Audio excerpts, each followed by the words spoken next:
And so the day begins. Another early start. Happy Friday. Test. Test 1, 2. Testing 1, 2, 3. Testing.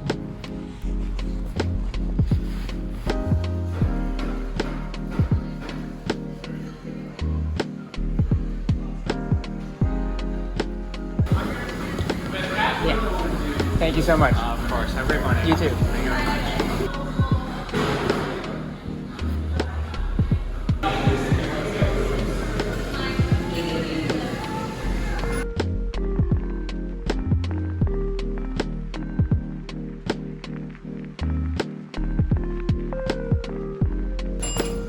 On to the next client project.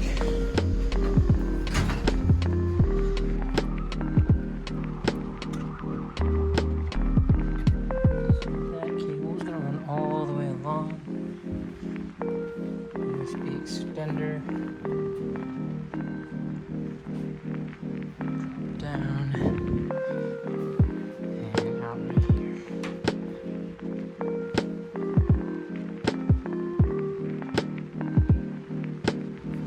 All wrapped up.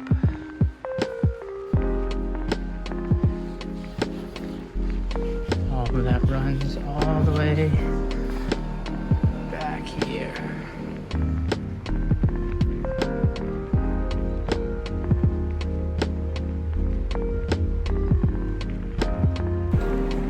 $4 p.m. Another long day running around the city. Finally back home.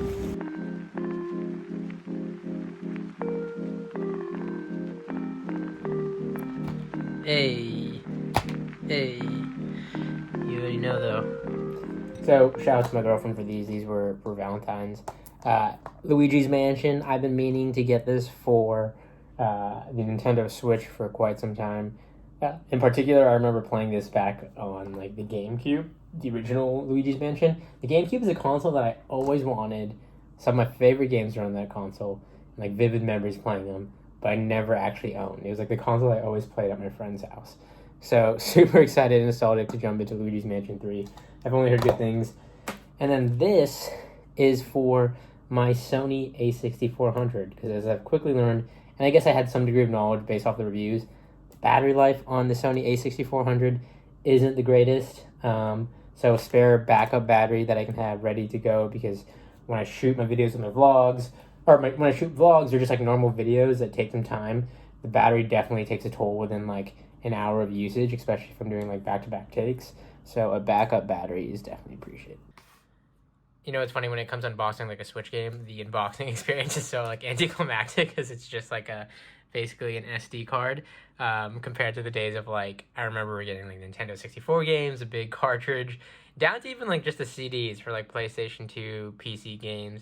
And then nowadays with the Switch, super basic, super minimal, just a little SD card. But I guess it's a testament to how far technology has come.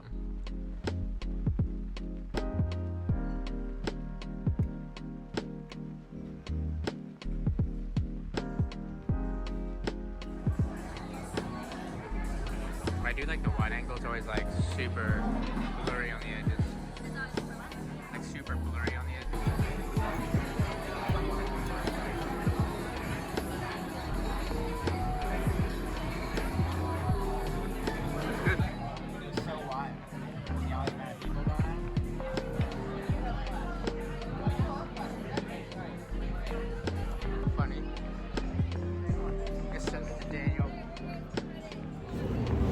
So it's Monday afternoon. I just got out of a morning meeting. A new client that I'm going to be onboarding and taking on twice a week. That we basically are on a transitional period of the account right now from the previous IT provider. So I've had to have a couple of meetings these last couple weeks to get all of that transition and smoothed over. But yeah, now it's lunchtime. So I'm not gonna lie, I got this boba drink from a store that I frequent purely because the flavor was called Bitcoin Storm. It started out as this gold drink and progressively got darker as you went through, which I'm sure is a weird play on the market in itself. And if that isn't SF enough for you, I don't know what is. Anyways, So I want to recap and kind of wrap up this vlog fully with the main topics I want to address and talk about. One being recap of this weekend and why the vlog's kind of been all over the place. I know it's been like a hodgepodge of clips from the last couple of days. And then furthermore, get into a topic that I think is interesting, and that it's how I've seen the state of San Francisco, in the city I live in currently, be impacted by that of the coronavirus in my day-to-day personally, and the behind-the-scenes look at the business decisions and thoughts behind that. All right, so with that, first and foremost, this weekend, Saturday, unfortunately, I went out so after dinner, which you saw, I think, earlier in the clips, I had gone out to meet up with some friends for some drinks and just hang out, and we got home later that night around 2 to 3 a.m. My girlfriend and I arrived back to the apartment and had been greeted by an SFPD officer outside of our apartment complex. Long story short, a group of individuals had broken into the apartment complex, not the actual units, but the lobby area. Somehow managed to destroy the call box outside the apartment and then bust up a door frame to get in, I guess. It was a mess. It honestly looked like a car had driven through the front thing. The individuals, whoever is involved, was under the influence of some sort of substance or what have you. Thankfully, everybody's safe. The authorities arrived in time and apprehended the suspects. When we got in, we literally just saw it go down, just had happened at that time, and they had apprehended people involved. I briefly had to speak to them to connect them with our property management and whatnot. But yeah, it was a long night. And needless to say, living in an apartment complex, you understand, in any place, there's always risk, no matter the city, no matter where you live in. But you kind of pay for that comfort and security living in an apartment complex, and that, you're among other residents and whatnot.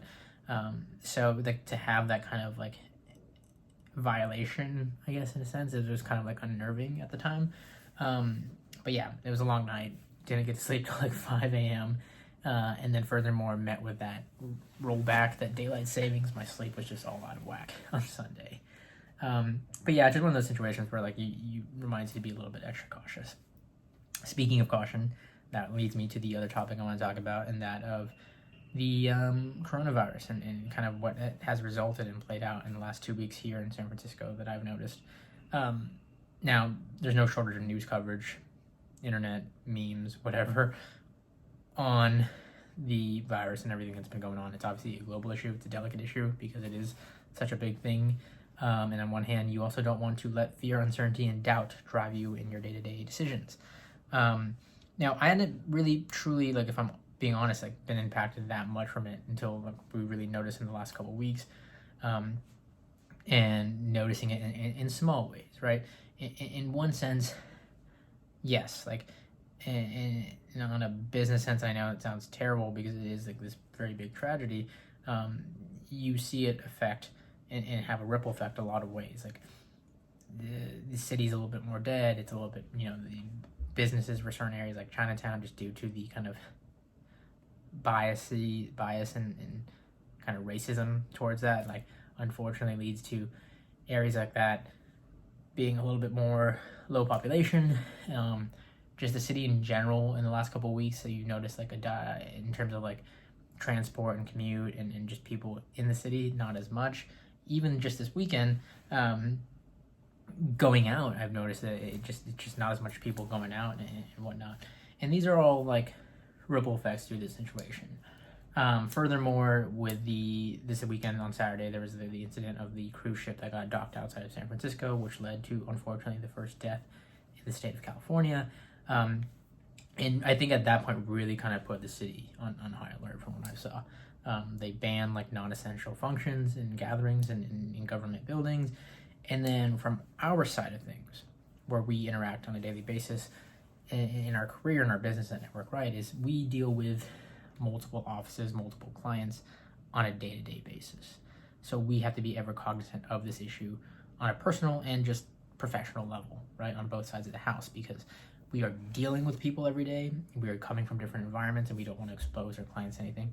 On that same nature, we are also being exposed to a lot of different people and environments, and things like laptops and keyboards and mice and things where just you should go the extra mile to be extra precautious and sanitary, on top of like the basic functions of sanitariness that you should have already.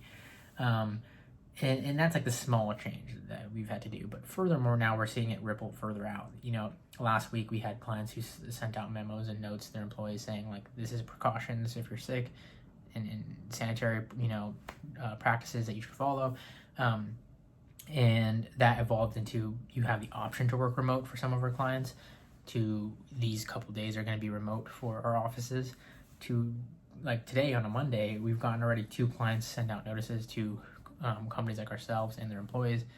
Next 2 weeks, the office is going to be closed, mandatory. Everyone work from home, everyone work remote, and ensuring that we as a business can operate and support these teams remotely. So I've seen that full kind of scale from like precaution to full scale shutdown of an office. 10 minutes before I shot this video, another client just informed us of the same decision, that their office will be closed for the next 2 weeks.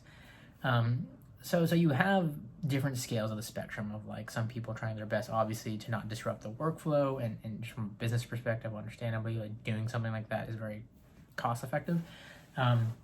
But that doesn't outweigh, of course, like the main reason they're doing this is because they're trying to look out for the well-being of their employees, which they should be, right, at the end of the day, the same way we are. But that all said, it's also like we live in Silicon, we work in Silicon Valley, we work with startups, we work with these companies that are the outliers, in the sense that it's an industry where only something like Silicon Valley can do the things that our clients are doing. Like, I'll be frank, I'll be honest, right? Majority of our clients are software companies, in that the crown jewels of, I'd say 9 out of 10 of those companies tends to be, 9 times out of 10 tends to be the developers. The developers make the product, the developers make up a majority of their workforce. They are like, quote unquote, the special unicorns that people reference to in Silicon Valley. And in that industry, it tends to be less frowned upon and more flexible to work remotely and from home or wherever. So the transition isn't as difficult for these companies. I'm not saying it's not difficult, because there's a lot of other departments and a lot of other people who do get affected by this, but it's a decision that's, not as hard for these industries to make. Whereas, for example, construction that's going on outside my house right now, that is not something where you can just say, hey, everybody, due to this thing that's going on, to mitigate risk, you all get to work from home, because that requires people physically there and doing the job. So it's a big decision to do something like this, but I would be remiss if I didn't understand and acknowledge the privilege that our industry has to do something like this. Like, yes, like some people can look at it like, yeah, we get to work from home and blah, blah. And that in turn means me too, because as somebody who services their IT, as a company who provides that service, it means I get to work from my own setup. I don't have to commute as much throughout the week. Inherent benefits that come with that, right? But that also means, like, on the flip side of that, is our business set up and established so that we can handle 100 people, 50 people, 200 people remotely, and scattered across, their homes? Like, do we have the capacity to handle that? Because, sometimes it is beneficial to have an on-site presence and a physical presence, and there is things that require that. Fortunately, though, I would say like 80% of our business in IT is similar in that we can also do a lot of it remotely. And we do have those tools configured. And if not, we're also seeing a lot of our clients in the wake of this research and invest in those tools. I'm talking like, communication tools, whether it's like Slack or Zoom, or what are these tools that, if they're not already in place, should have been in place to begin with, or should have been researched, that it makes this transition from, on-site working in the office to telecommuting and working remote seamless, and so that people can still do their jobs effectively and collaborate even though they're not there. It's opened up the market for a lot of these businesses and a lot of these tools that are available to allow those kind of remote communication, apps and whatnot. So it's an interesting spectrum, right? Like, on one hand, yes, I see the effectiveness of it on the career side. Furthermore, the career side leads into the personal. I mean, like I said earlier, like, the tech industry is so dominant in San Francisco. You can't help but notice the ripple effects of things like that. Less people commuting means public transport is much more manageable. Traffic is less in the city. going out this weekend. I noticed that there's not as many people out or at the bars, or like the frequent spots that I would say are popping on a Saturday night weren't. And you see those small ripple effects. And you're aware of them, and you can kind of see it playing out on all fronts and facets. But yeah, that's just my personal perspective on it, and the things I've seen change and how it's affecting us and how we're looking at it from a business perspective as well, trying to look out for, of course, ourselves and our well-being as individuals and our employees, as well as be cautious and understand the needs of our clients and trying to meet those as well. But yeah, with that should wrap up the vlog, ladies and gentlemen. I'm starving. I want to eat my lunch now. So with that, as always, if you enjoyed this video, be sure to like, be sure to subscribe. I'll catch you all in the next vlog.